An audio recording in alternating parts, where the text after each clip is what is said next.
One of the biggest ways small businesses burn through cash is through their advertising budget. So what we're going to do is we're going to talk about ways to avoid losing your money in your advertising and ways to become more effective if you hang around to the end.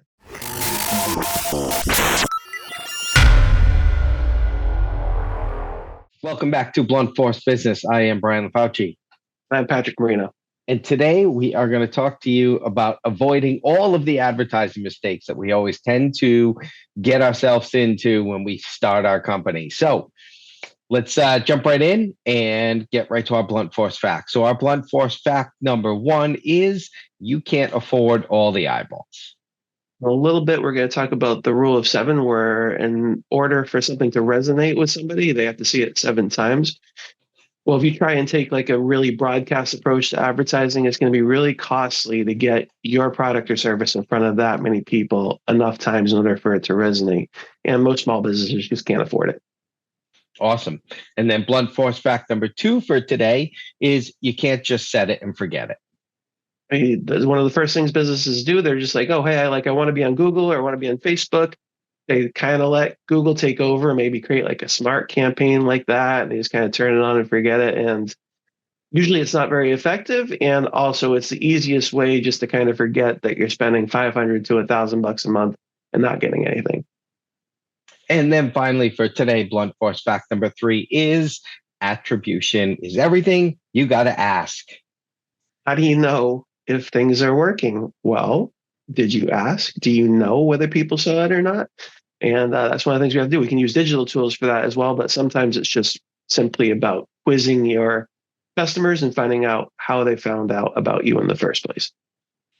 We often, going off that one right away, we often live in a little entrepreneurial bubble, I feel, where we're always in this space in our own head. And it's funny when you talk to someone, you're like, so have you asked anybody what they think about this? I'm like, well, no, I don't really have any. How do you know? How do you know? That's the biggest thing for, I find with a lot of the owners that I work with is they just don't know, right? It's like they haven't even taken the time. They just know, they know that they can pay their bills every month. They know that they're getting customers, but they don't know how. Or if they're getting customers and they know their advertising hasn't worked, and you often ask like, well, how do you get your business? Well, they say word of mouth. All right. Well, what does word of mouth even mean? Right. A lot of times they're not spending money on advertising because of that, because they don't understand the basic ideas of advertising, but they also don't understand how to measure it. And I think that's a big area, a big reason why small businesses in particular, especially when they're first starting out, but even especially when they're at the small stage, why they don't grow is because they've wasted money on advertising and they're very hesitant to stay in it. I think the word of mouth thing is always interesting to me, and we'll get to this as we get kind of closer to the end and we start talking about some solutions. But even word of mouth should be systematic, because if you think about it, all right, I get what you're trying to say. I always feel when someone tries to say to me, well, my business is all word of mouth, what they're saying is, I do a great job, so my clients just refer other clients. But I always wonder about that, because if you dig into that, are all your clients referring other clients? Yeah, I mean, every single client, if every client you are touching is referring other clients, you're definitely doing something right. That's for sure. I'll give you that, right? But I think there's some systematic approach to it in there. And when I think about how I started advertising, when I first decided whatever, I'm going to spend some money for my company and start advertising, I don't think the beginning was a very strong laid out plan. It really was, all right, what do I know? What do I see? Maybe where do I get my information, right? It's a very narcissistic approach to how I'm going to spend some money. And in reality, the stuff we're going to talk about today, I don't think any of it really applied. I was like, well, I'll do that because, I know that person and I'll just go that route because I know they do this thing. And, you end up on the radio and you feel great because you're like, I heard my ad on the radio, but you were the only one listening because they got you the playtime list, right? You you get some confirmation of that too sometimes though, right? Where you're like, oh, I heard you on the radio. Like I heard your ad, right? So people do hear your ad, right? Or they do see it on TV. Like, oh, I was just watching the news and I saw your ad come up, right? And it's like, oh, that's fantastic. You know what I mean? But like, I think the big part of this is this idea of attention, right? So you being the primary one, it's like you're obviously tuned in to hear your own ad, right? Or see your own ad, whether it's on Facebook or whether it's on Google or whether it's on the radio, or like your friends and family, they know who you are. So if you just pop up, they're gonna be like, oh wait, I know Brian, right? Brian's advertising, that's cool, right? But you got to think from the perspective of these people who don't know who we are, and that's the whole reason we're spending money on advertising. We're trying to get their attention, and if we believe in this rule of seven, where it's like you have to kind of on average, so it's not super scientific, but it's something marketing people say, and I think it rings true if you really think about it. Like, how many times does somebody have to see an ad or see your business before they remember it, right? And we will think about things from our childhood, like maybe it's a jingle, I remember back when this is going to be this is maybe not a great example, but there was an ad that had a jingle. It was Safe Light Repair, Safe Light Replace. Yeah, of course. Yeah, so it's glass replacement, right? It's window glass replacement. So that would be something like I remember when I was a little younger, walking around my apartment in Boston, and my roommate just singing like out of nowhere, or like a lot of the kids, like they'll sing ads, like the Whopper Junior one, like was a big one, Whopper Junior, however that one goes. Right, that was a big one. All the kids got it, and so that's great, right? So that's great. But as a small business, I mean, it's easy. Like if you're Burger King, right, to have that much reach, right, where they are spending so much money to get that message in front of people. They're using influencers as well, right? They're all over broadcast. They're on YouTube. I mean, that thing is being pummeled everywhere. And as a small business, generally speaking, we're not going to be able to afford that type of penetration. So the rule of seven is almost impossible to achieve when we spend our advertising dollars. Well, it's very expensive. Exactly. That's the whole point. And the pitfall, I think, too, that you brought up that I think we need to be aware of is, yes, our friends and family are going to say, I saw that ad. And you made a really good point. They would recognize our voice.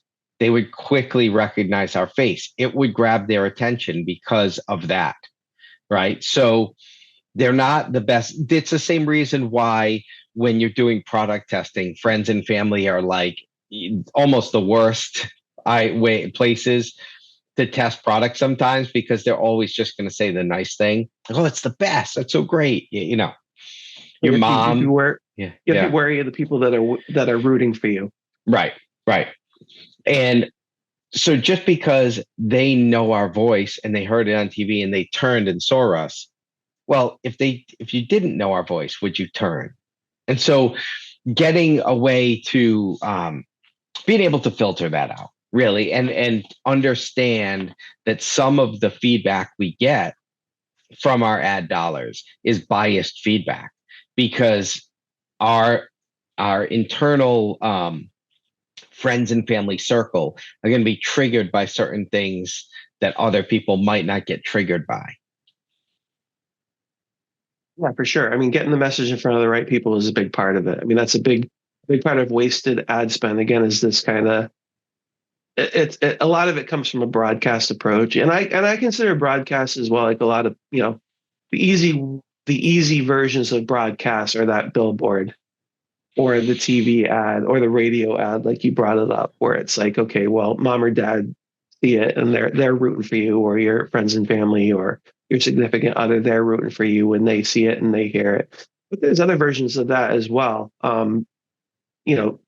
Social media, Facebook, Instagram, those are areas where it's easy to say, okay, or Google. And I think the big thing is like, okay, well, we want to take advantage of, we're kind of going with the concept that we believe in this rule of seven. We're going to broadcast. We have to show it enough.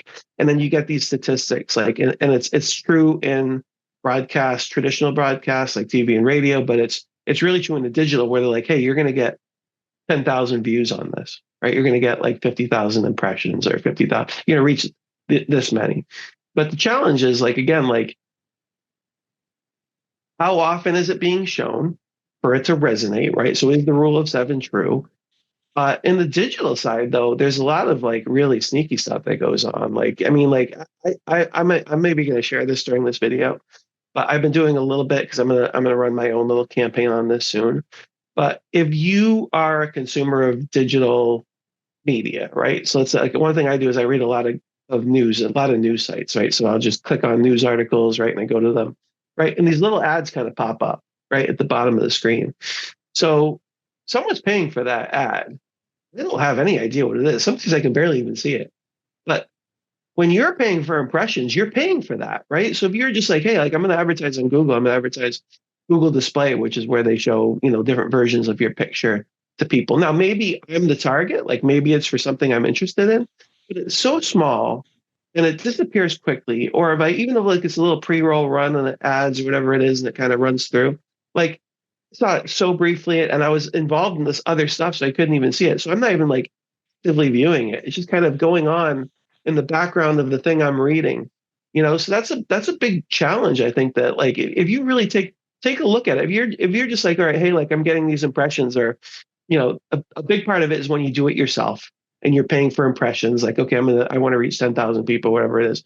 Or another way is like if you do decide to go with an advertising package being offered by either a digital marketing agency or like someone like we know who sells TV ads, but the TV packages, but they also include like these digital advertising. Like, here's the number of people you're going to reach.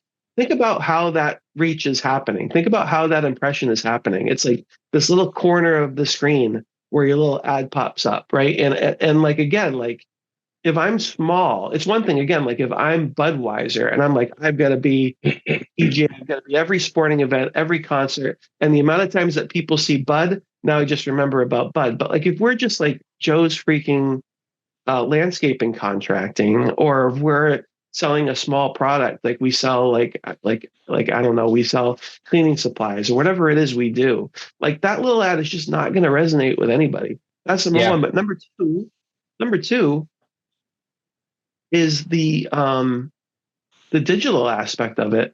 A lot of the traffic that they're getting isn't even real people, right? So on the internet, there's a lot of these little marketing bots that kind of not just marketing bots, but a lot of the marketing bots where they're constantly just crawling websites, or they're spam bots, right? They're calling websites, trying to find vulnerabilities or whatever it is. If that bot sees your ad, that counts as an impression.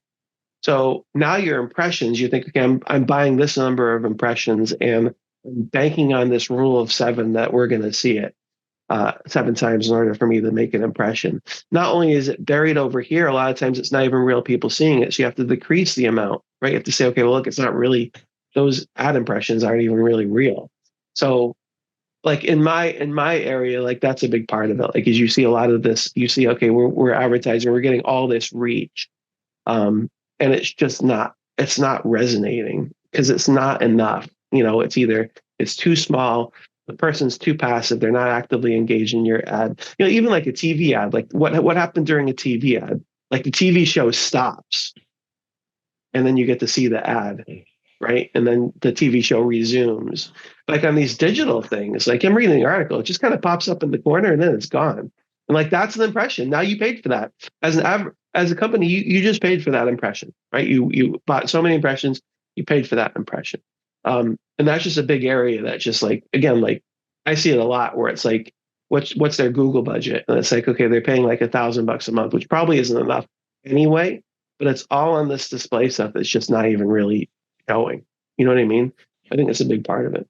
Yeah, and I agree with you. And to piggyback that, I think the other piece is when when a lot of times companies are looking to advertise, they're thinking about the platform instead of the goal, right? So their focus is on, well, I want to advertise on Facebook, or I want to advertise on TV, or I want to throw it in the right. So they just think I need to be in this platform, not necessarily the process of, all right, well, how do I create a goal an advertising goal that then leads to the location, right? And engineer it the right way, right? Which is base it off, we could talk a little bit about like, the funnel, but this is where all the things you're talking about come down to wasted spend, because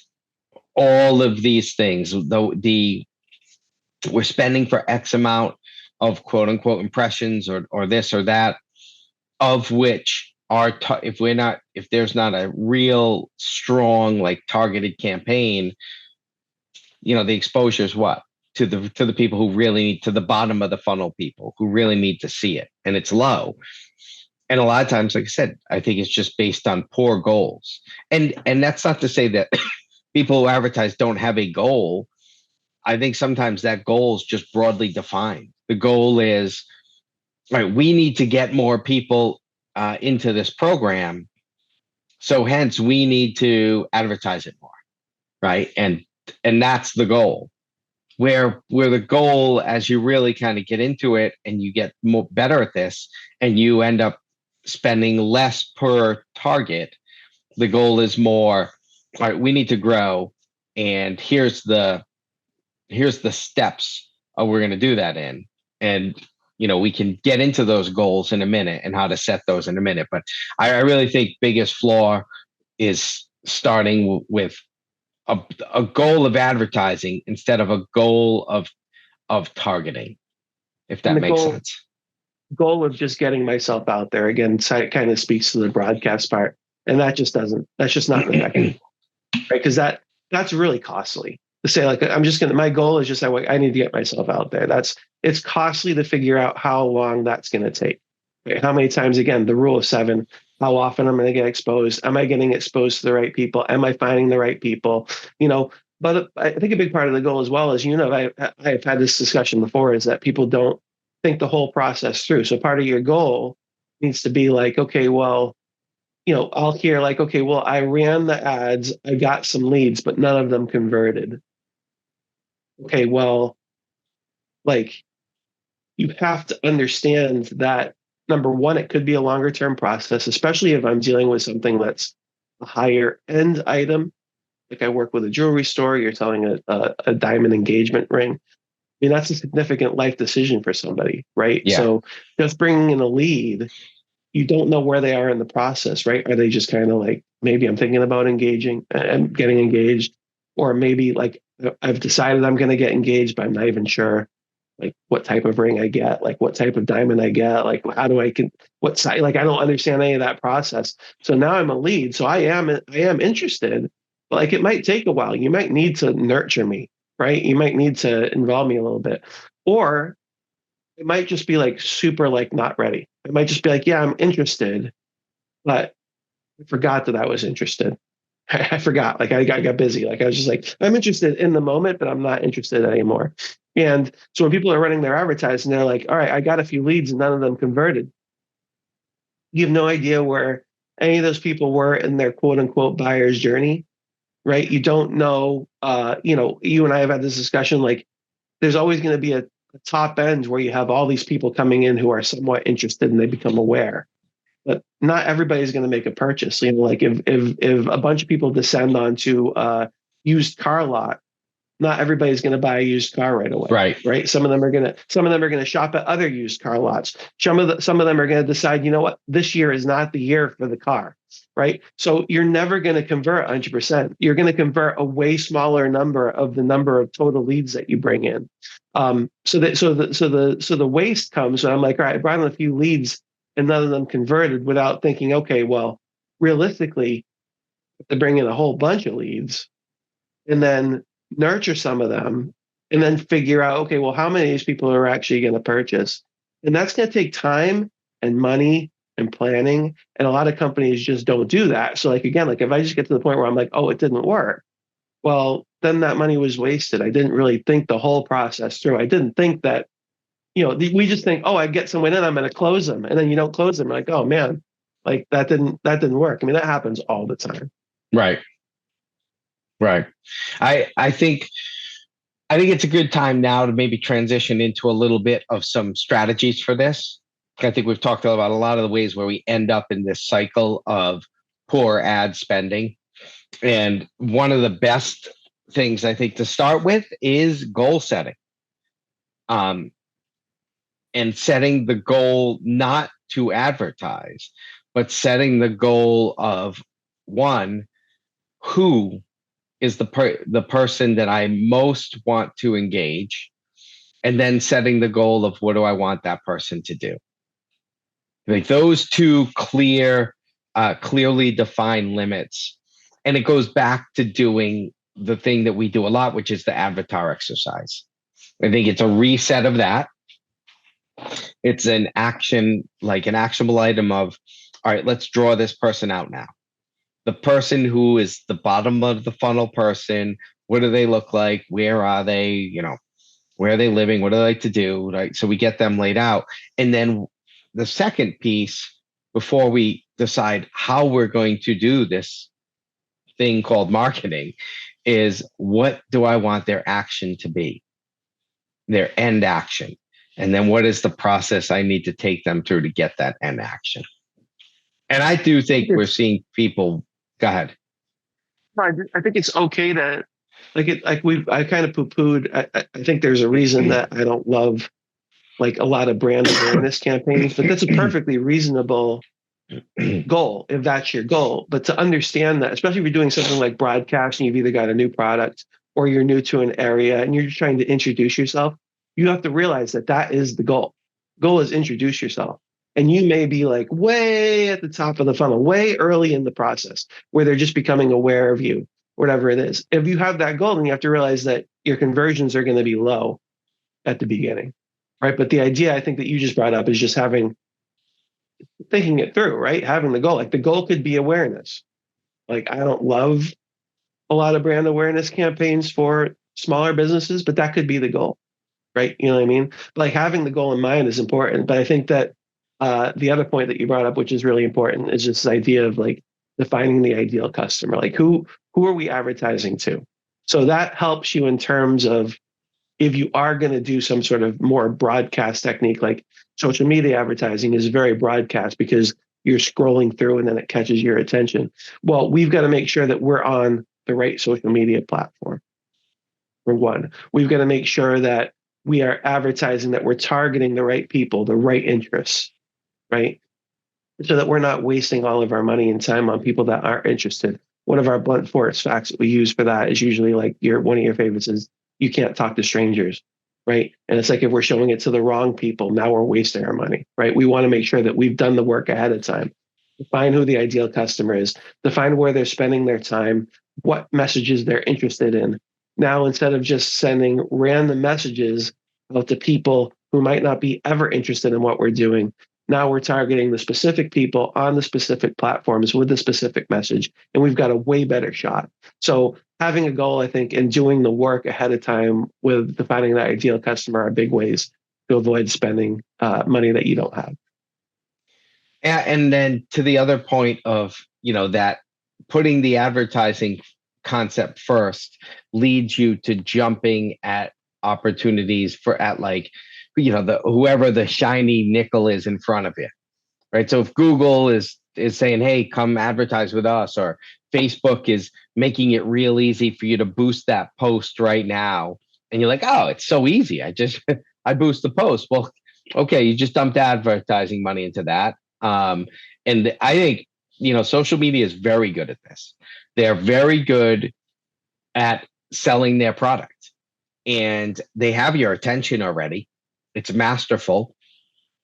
And they put these things in front of you that make you think you'd be silly not to click that button and boost that post, because it's going to do what you need it to do, right? It's going to grow your audience. It's going to do that. So it's being thought out, spending a lot more time on the concept of the who and the what than the channel, as being a really good solution to this.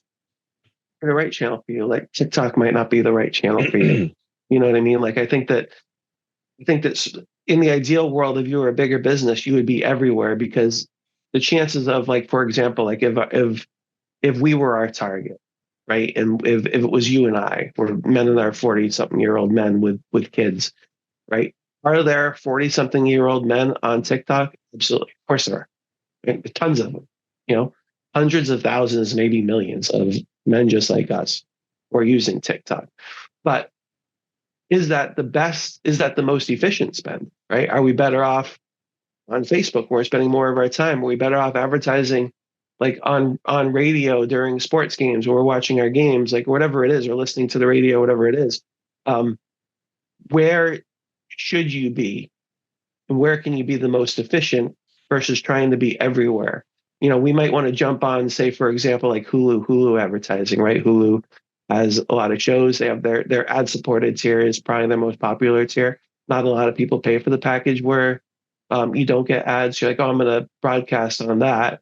Now you can get pretty targeted with Hulu ads, but are there enough people in your target, especially if you're a local small business, for that to be effective? I mean, are you going to reach enough people?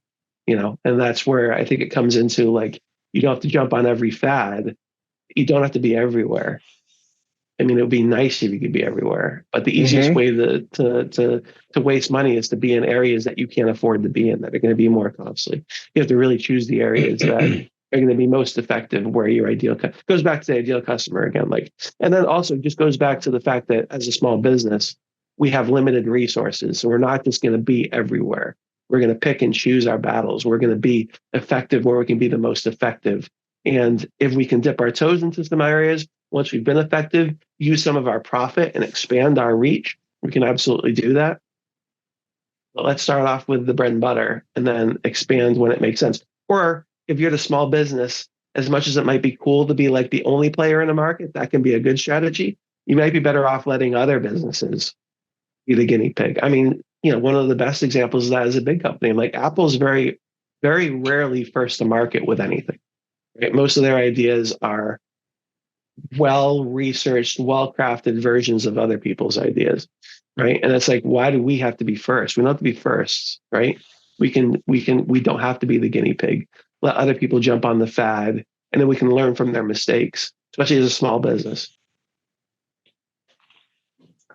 I think the last thing we can end with for a strategy here too is when we're talking about advertising, a way to be creative and a way to maybe save some dollars, but get the eyeballs that you're looking to get, right?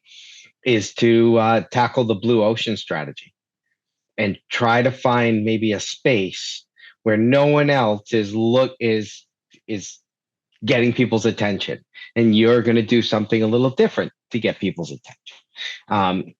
And there's a lot of examples of this where you can think back and say, oh, that's pretty unique how that company did that. And I mean, there's non-traditional stuff, right? Non-traditional stuff like bus stops were a thing where, bus stops were just bus stops until they became places where, this might be a really cool place to advertise, right? And I think we can see other things like that where they're Like like these. we had I don't want to date the video too much, but we had a solar eclipse recently, right? And so everybody's looking at the sky. Everybody's been following online, social media, or news articles, or TV. They're all telling you when to look, right? And then when I started looking, a blimp came across with Dick's Sporting Goods, and I was like, oh, that's pretty clever. You know what I mean? Like, everybody's looking up at the sky at a certain time, and you advertise with Dick's Sporting Goods. Like, I thought that was a pretty cool little, Very right. cool little jumping on an opportunity. Yep, they found a blue ocean there. Found a way to take advantage of an opportunity that presented itself that was a bit unique. Maybe a lot of other people weren't going to play in that space. So yeah, I mean, and that involves some thought, some creativity. But if you think outside the box a little bit, you can find ways to just be a little different. And I think that's really important because we are competing against everyone else's marketing dollar, and we are competing against the attention of our consumer, which is getting pulled in a million different directions. So sometimes the real win is the one where we do something that no one else is doing, and we think a little outside of the box. Exactly. I would just add that I would say my number one piece of advice, kind of from the digital perspective, is to focus more of your digital advertising dollars, especially if you're small and local, small or local or just small, is to focus on bottom of the funnel marketing strategies versus top. And if you think of this funnel idea where the top of the funnel is building brand awareness, letting people know who you are, teaching people about your product, I think that those are great marketing strategies. Of course, they are. They're being executed at high levels all across all sorts of industries. But if I'm small, like, you might be better off finding the people that have attention and they're ready to buy. I can give you a couple of examples of that. Like, number one might be like I worked with electricians who are selling standby generators. So what's my goal here? Is it to let everybody know about the benefits of standby generators? Is it to, is it to compete in that area, or is it to take people who have already shown interest in the technology, find those people and advertise to them? The best way to do that is like search advertising, right? So instead of doing broadcast advertising, here's who we are and what we do. Advertise to people who are already searching. I'm looking for a standby generator, and then we advertise on those searches. Right now, we've got people who we know. We're not worried as much about the wasted leads as much. There's still going to be more leads than we convert, but at least we've got a good idea that these people are at least the people who are interested in what we sell. I also work with a graduate school. It's a really small graduate school, and they're competing against some really, really big players. Another area where, like, I don't think we don't have to do the work of convincing people why this certain degree is useful. We want to find the people who have already decided that that degree is useful and advertise to them, right? Yeah. So instead of wasting our money at the top and trying to say, okay, hey, have you considered this degree? All right, it's a good idea, it can advance your career. We find the people who have already suggested that they're interested, especially by doing a Google search. We're going to advertise to those people, right? And that's a way cheaper way of advertising than starting at the top, where we're just trying to make people just aware of our company, or making them aware of the usefulness or the pros and cons of a certain product or service. Can we get them at the bottom? It's a way more efficient spend. And when you're just getting started, or when you're really small and you're competing against big guys, I think it's the right strategy to avoid wasting advertising dollars and to get wins. Wins are so important. You get wins. You can take a part of your win, a part of the profit that you get, and put it into other marketing strategies, and that can help you create scale. I like it. Good stuff today. Good stuff. Want to go into review our blunt force facts for today? Yeah, do it, man. All right, awesome. So blunt force fact number one, you can't afford all the eyeballs. So be strategic in what you're looking to do. Blunt force fact number two, you can't set it and forget it. So anything you decide to spend your money on, you need to be evaluating it regularly and making sure that it's tied in with your goals and your mission and targeting the right people. And then blunt force fact number three is you have to ask. And we can all think about the critical way where we'll call a new company for service or something, and they'll get one of the first questions they ask us, hey, what's your name, what's your email, phone number, how'd you hear about us? Okay. Incorporating that. We didn't really talk about that enough, I don't think, but I think just to close it, it's like, how do you know if you're effective? You develop some sort of strategy for finding out how customers came in. Part of that, you can use online analytics, right? You use Google Analytics, you use if you're using meta marketing, Facebook, Instagram, there's plenty of analytics in there. See how people are coming in, but do the work, do some work ahead of time and figure out, okay, well, if we have people coming to our website, why are they coming? And either you hire an expert to help you out, or you do some work by yourself to figure out attribution, because attribution, in other words, figuring out how people found out about you, is the game, right? It's like, where are you going to spend your marketing dollars? How do you know what's working or not? You have to do the best you can. It's not going to be perfect, right? Like we talk to somebody on a regular basis who works in traditional broadcast, and she's saying all the time, like, you can't rely on people answering that question honestly, especially if you're in a multi-touch point. It's like, we're advertising on TV, we're advertising on Facebook, we've got signs up everywhere. You don't know what they saw. I don't know why I bought a Coke. right? It's not because I saw an ad for a Coke, so I went out and bought a Coke. I've been exposed to Coca-Cola advertising for an entire life. So attribution isn't easy or always like scientifically perfect, but you have to do the best job you can at it, because then you'll be able to see, okay, well, nobody's ever mentioned our radio ad, or nobody's ever we don't see any click-throughs from our email marketing. Nobody's going to what we're trying to get them to through our email marketing. And then you can strategically say, okay, well, what do we have to do better? Or where should we spend? If this is really effective, we should be pouring more money into this. If this isn't effective, maybe we don't spend as much money on it. But you won't know any of that until you start talking about how did people find us, and you start trying to answer that question with actual data. Sorry, I felt like we didn't really touch on that enough, and I feel like we had to close it off with that. Good stuff. All right. Hope you enjoyed it. Great conversation. We need to review this regularly, bottom line, because we're all going to go down the rabbit hole and find that we have not being the most effective with our ad dollars if we're not reviewing it. So I'm Brian LaFauci. Marino. And until next time. Thank you.